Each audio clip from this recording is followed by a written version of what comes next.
Studying for the 2026 NY Regents Chemistry exam? Don't get caught studying for the wrong test. The biggest mistake in 2026 is preparing for the wrong exam. New York is in a transition year.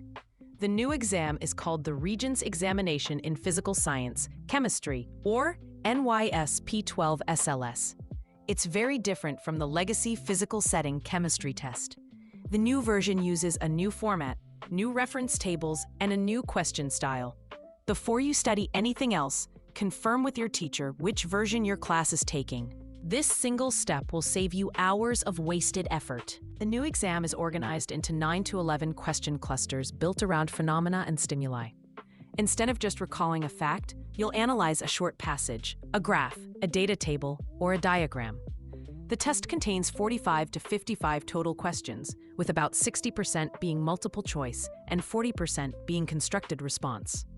This means you must practice using evidence from the provided materials to support your answers. A strong answer connects the chemistry concept to the specific data in the cluster.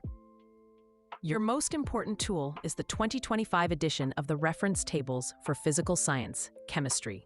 Don't just memorize it, learn how to use it quickly. NYSED expects you to locate and apply information, not recall it from memory. Practice finding key formulas like the gas laws and heat equations.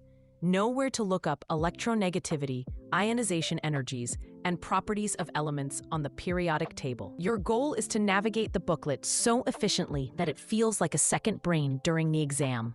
To maximize your score, focus on the highest yield topics. The official exam blueprint shows that structures and properties of matter makes up 30 to 40% of the test, and chemical reactions account for another 36 to 46%. Together, these two areas cover the vast majority of the exam. Prioritize your study time on topics like periodic trends, bonding, stoichiometry, reaction rates, equilibrium, and acid-base chemistry. Mastering these core areas is the most efficient path to a passing score. While lab scores aren't part of your final test score, completing the 3 required chemistry investigations is mandatory for admission to the exam. More importantly, about 15% of the written test questions are related to the skills and concepts from these labs.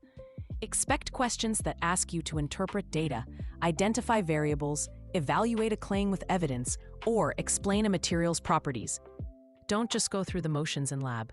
Focus on understanding the connection between the procedure, the data, and the conclusion. Constructed response questions are your chance to earn partial credit. Don't leave them blank. First, identify the question's verb: calculate, explain, compare, or support. For calculations, always write the formula first, then substitute with units, and finally solve.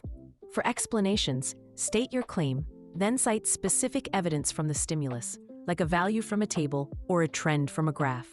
Even if your final answer isn't perfect, showing a correct formula or identifying the right evidence can still earn you points.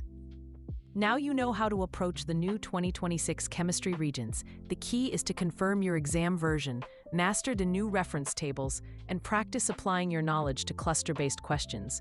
Don't just memorize, analyze. For more help, visit openexamprep.com for our complete, free NY Regents Chemistry Study Guide, practice questions, flashcards, and a cheat sheet designed for the new exam.